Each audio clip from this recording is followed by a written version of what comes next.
اور law enforcement agencies اس طرح کی کوئی بزدلانہ کارروائی ایکسپیکٹ کر رہی تھی. سی ٹی ڈی نے اور وفاقی حساس ادارے نے بہت زیادہ محنت کی اس کیس میں, اور ٹیکنیکل معلومات کی بنیاد پہ 8 جولائی کو 4 ملزمان عمیر اصغر, سجاد, عبید اور شکیل کو گرفتار کیا. تفتیش کے دوران ان کے راہ سے لنکیجز ثابت ہوئے, اور یہ ثابت ہوا کہ اس ساری کارروائی کا ماسٹر مائنڈ ایک خلیجی ریاست میں رہائش پذیر بھارتی خفیہ ایجنسی کا ایجنٹ اور ہینڈلر سنجے سنجیو کمار عرف فوجی یہ ملوث تھا. سنجے نے ایک خطیر رقم کے عوض شیخوپورہ کے رہائشی سلمان اس نے ہائر کیا. سلمان جو ہے وہ 12 مئی کو کراچی ایئرپورٹ کے تھرو آیا اور پھر حیدرآباد روانہ ہوا. حیدرآباد میں اس نے ایک ہوٹل میں رہائش پذیر ہوا وہ, اور 4 ملزمان جو تھے اس کے ساتھی وہ مرید کے اور شیخوپورہ سے آئے. ملزمان جو تھے انہوں نے 5 دن تک ماتلی میں جا کے اس واردات کی ریکی کی, اور واردات کے دن جو ہے وہ شکیل اور عبید, سجاد یہ لوگ تینوں جو ہے وہ ماتلی روانہ ہوئے. انہوں نے وہاں پہ ٹارگٹ کلنگ کی, اور عمیر اور سلمان یہ حیدرآباد میں ہی رہے, اس ہوٹل میں ہی رہے, اور وہاں سے وہ اس واردات کو ہینڈل کرتے رہے. بیرون ملک سے جو سنجے ہے وہ ان کے ساتھ اس دوران مسلسل رابطے میں رہا. واردات کے بعد جو سلمان ہے وہ کراچی ایئرپورٹ کے تھرو ہی پہلے خلیجی ملک گیا, پھر وہاں سے وہ نیپال فرار ہو گیا. تفتیش کے دوران سی ٹی ڈی نے یہ بھی پتہ چلایا کہ راؤ نے اس واردات کے لیے بہت خطیر رقم خرچ کی, اور بینکوں اور مختلف ذرائع سے انہوں نے یہ پیسے بھیجے. واردات کے لیے بہت خطیر رقم خرچ کی, اور بینکوں اور مختلف ذرائع سے انہوں نے یہ پیسے بھیجے. یہ سارے شواہد آنے کے بعد ٹیررزم فنانسنگ کا بھی پرچہ سی ٹی ڈی نے درج کیا, اور اس کے بعد اس میں جو ملوث تھے ارسلان اس کو 17 اگست کو, اور طلحہ عمیر کو 22 کو ہی ہم نے گرفتار کیا. ملزمان سے جو ہے وہ واردات میں استعمال کرنے والے دونوں پسٹل 9mm اور 30 بور وہ برآمد ہوئے. 125 موٹر سائیکل بھی برآمد ہوئی, اور ان کے موبائل فونز بھی برآمد ہوئے جو کہ اس ٹائم پہ انہوں نے یوز کیے. اس دوران ہمیں یہ بھی پتہ چلا ہے کہ راؤ نے ایک علیحدگی پسند تنظیم اس کو بھی استعمال کیا سہولت کاری کے لیے. اس کے اوپر مزید تفتیش جاری ہے, اور انشاءاللہ ہم اس میں مزید گرفتاریاں بھی کریں گے. یہاں میں ایک بات ضرور ایکسپلین کرنا چاہوں گا کہ اس طرح کی جو ایکسٹرا ٹیریٹوریل کلنگ ہے وہ انٹرنیشنل لاء میں اسٹیٹ اسپانسرڈ ٹیررزم کے کھاتے میں آتی ہے, اور بھارت کی جو خفیہ ایجنسی ہے یہ کوئی ان کی پہلی واردات نہیں تھی. انہوں نے پہلے بھی اس طرح کی کارروائیاں کی ہیں مختلف ممالک میں, اور ان کی اس میں ملوث ہونا ثابت ہوا ہے.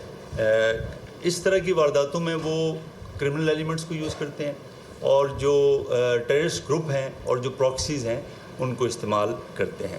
تو یہاں پہ بھی اسی طرح کا موڈس آپرینڈی استعمال کیا گیا, جس میں کہ ہماری تفتیش کے دوران راؤ کے ملوث ہونے کے پورے شواہد ہیں. اب وہ چلائیں لنک چارٹ, آپ چلا دیں ذرا لنک چارٹ.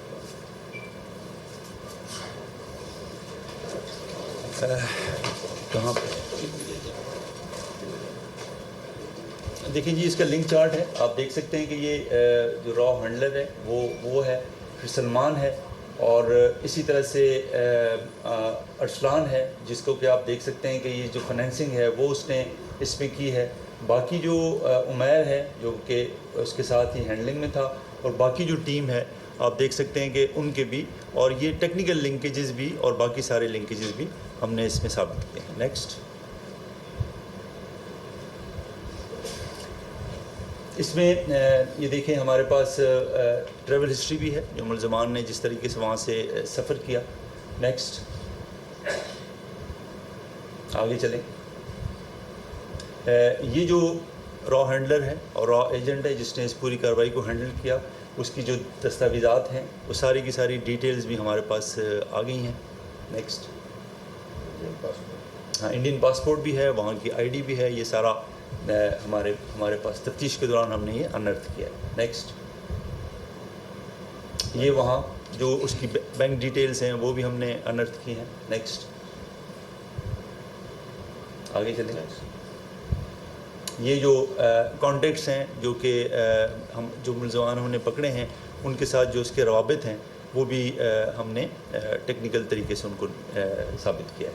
نیکسٹ, یہ ان کی بکنگ بھی وہاں سے کرائی گئی, ٹکٹس بھی وہاں سے بھجوائے گئے جو ایجنسیز ہیں, اور ان کے بھی جو آگے روابط ہیں وہ بھی ہمیں پتہ چلے ہیں جو ٹریول ایجنسیز ہیں. نیکسٹ, شکریہ جی. Question answer. یہ بتائیے گا جو آپ نے پورے انکشافات کی گرفتاریاں اور یہ جو انکشافات ہیں یہ بہت اہم ہیں, تو گرفتار ٹارگیٹ کلرز کے جو اعترافات ہیں کس طرح بھارت کے دہشت گردی کی سرپرستی میں براہ راست کردار کو ثابت کرتے ہیں, اور پاکستان اس معاملے کو بین الاقوامی فورم پر اٹھانے اور بھارت کو ریاستی دہشت گردی پر جواب دہ بنانے کے لیے کیا اقدامات کر رہے ہیں؟ دیکھیں جی, یہ تو ہم چونکہ سی ٹی ڈی ہیں, ایک لوکل تفتیشی ادارہ ہیں, تو ہمارا کام تو دیکھیں اس حد تک ہے کہ ہم تفتیش کریں, کیس کی پراپر تفتیش کریں, اور اس میں جو بھی شواہد ہیں اور جو لنکیجز ہیں ان کو ثابت کریں. تو میں یہ سمجھتا ہوں کہ ہم نے کیس کی تفتیش کے حوالے تک ہم نے وہ ساری چیزیں ثابت بھی کر لی ہوئی ہیں, وہ جمع بھی کر لی ہوئی ہیں. اب اس کیس کو جو آگے اٹھانے کا ہے وہ گورنمنٹ آف پاکستان کا ہے, پہلے بھی اٹھایا گیا ہے یہ معاملہ مختلف فورمز پہ, اور وہ چیزیں آگے دی گئی ہیں. میرا خیال ہے کہ اس کیس میں بھی جس طریقے سے ہم نے ایویڈنس اکٹھا کیا ہے اور جو لنکیجز ثابت ہوئے ہیں یہ اپروپریٹ فورم سے اٹھایا جائے گا. اچھا سر, یہ بتائیے گا کہ بھارت کی جانب سے ٹارگیٹ ٹیم کی مالی معاونت اور منصوبہ بندی خطے میں امن و استحکام کے لیے کس قدر خطرہ ہے, اور اس پر پاکستان عالمی برادری سے کس رد عمل کی توقع کر رہا ہے؟ دیکھیں یہ مسئلہ ہر طرح سے اٹھایا جائے گا. ٹیررسٹ فنانسنگ کے انٹرنیشنل ادارے ہیں, ان کا ایک طریقہ کار ہے, یہ سارا وہاں پہ کیا جائے گا. اور یہ دیکھیں کوئی نئی بات نہیں ہے, اس سے پہلے بھی مختلف وارداتوں میں ان کی انوالومنٹ ثابت ہوئی ہے, اور اس کیس میں بھی ثابت ہوئی ہے. جی اچھا, اس میں ناظرین additional I G C T D Sindh اور دیگر نیوز کانفرنس کر رہے ہیں, اور ان کی جانب سے کہا گیا ہے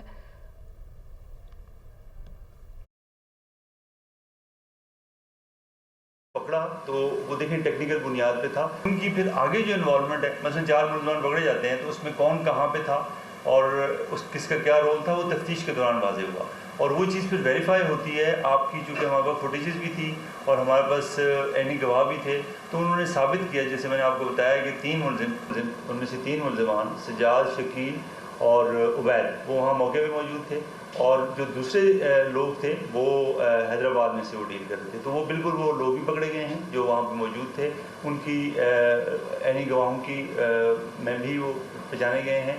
اور اس کے علاوہ یہ ہے کہ ان کے پاس سے جو چیزیں ملی ہیں وہ بھی وہاں استعمال ہوئی ہیں, ایم ٹیز ملے وہ میچ ہوئے, تو سارا پورا کا پورا ایویڈنس اکٹھا کیا گیا.